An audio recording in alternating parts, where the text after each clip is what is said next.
the news.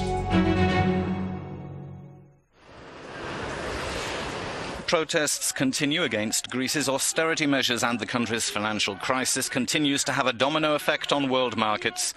Athens' relatively tiny piece of the jigsaw is being blamed for global market falls yesterday and a continuing slide in Asia this morning, where Tokyo fell over 2.5%, with Hong Kong and Singapore also sliding. The euro's hit its lowest level against the dollar in over a year, and EU President Herman Van Rompuy, visiting Tokyo, is having a hard time convincing markets the situation's under control. Some experts, however, are gloomy. I think we will continue to have bad news from Europe. After Greece, then Portugal, then Spain. I think it's like a domino effect. The house of cards is falling apart, and it will bring down the global financial markets too. Portugal is already attracting speculative attention, with pressure mounting on the market there and its debt being downgraded, although not yet to Greece's junk status. With Spain also teetering on the edge, the fears are EU members will seek to restructure their debts, and it is that is driving the market sentiment down. Fears over Portugal's sovereign debt continues to plague markets after the Standard & Poor agency cut the country's credit rating. Stocks are tumbling while yields on Portuguese bonds are rising, indicating investors are unconvinced by government plans to trim the public deficit. But the country's finance minister came out in defence of the recently announced austerity measures. He denounced what he called an attack from the markets and rejected comparisons with Greece's fiscal woes.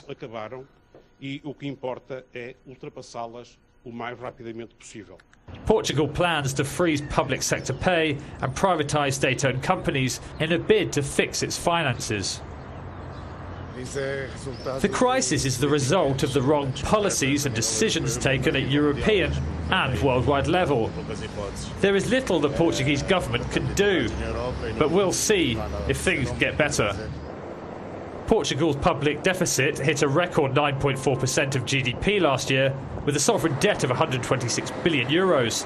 That's projected to hit 142 billion euros by the end of this year.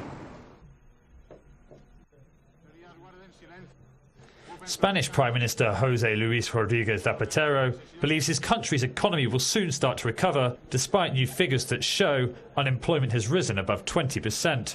The figures were accidentally published on Monday, 4 days ahead of schedule. Zapatero confirmed the figures, saying he was confident his government's policies will achieve his goal of reducing the EU's highest jobless rate. But those claims were ridiculed by the opposition. You said yourself that the yardstick to measure the effectiveness of your economic policies is job creation. By that token, your economic policies are quite simply a mess.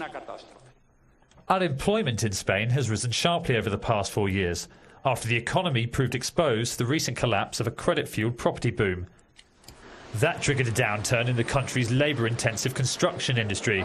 According to latest figures, there are 4.6 million Spaniards out of work. That means Spain will increase spending on unemployment benefits at a time when investors want Madrid to slash its public deficit.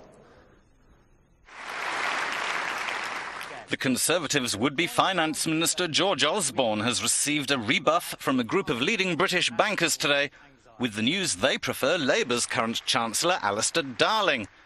The survey, published in today's Financial Times of 30 leading financial service executives, condemns what they call Osborne's bank bashing, which is so far away from traditional Conservative values. In contrast, Darling's won almost universal praise in the survey for his handling of the financial crisis, with comments praising his integrity and coolness under pressure. Osborne is seen as untested, and his party's expressed desire to begin budget cuts this year has already been criticised by international finance experts as being too soon and threatening economic recovery. Despite the Liberals' current standing in opinion polls, the survey didn't mention their popular would-be finance minister, Vince Cable, at all.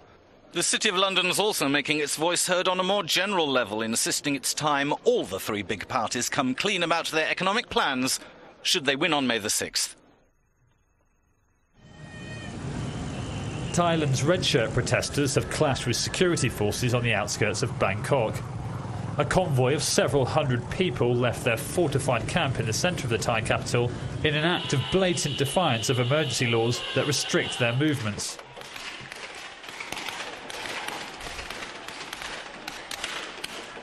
Around 900 officers wielding batons, riot shields and firearms moved to block their path.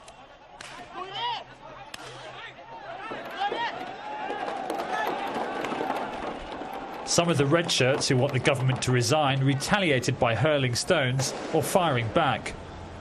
The Reuters news agency reported that one Thai soldier died after he was shot in the head during the clashes. The once peaceful red shirt demonstration has turned increasingly violent in recent weeks. On April 22nd, a grenade blast killed one person and injured 85 in central Bangkok. The 7-week standoff has claimed a total of 26 lives, leaving more than 800 people wounded.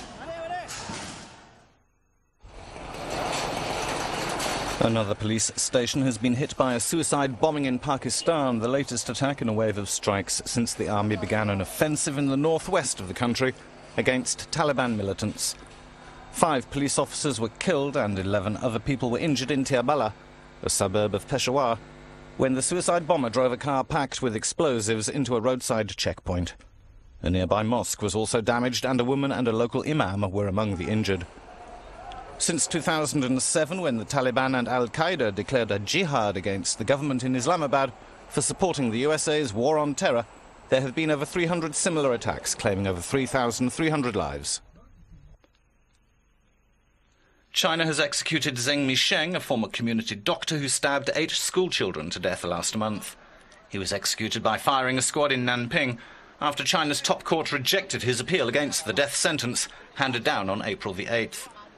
On March the 23rd, Zheng apparently became depressed after splitting up with his girlfriend and, in what has been described as a fit of rage, took a dagger into a primary school in Nanping. There he killed his 8 victims and injured another 5 children before being overpowered by onlookers and arrested by police. The crime shocked the entire nation.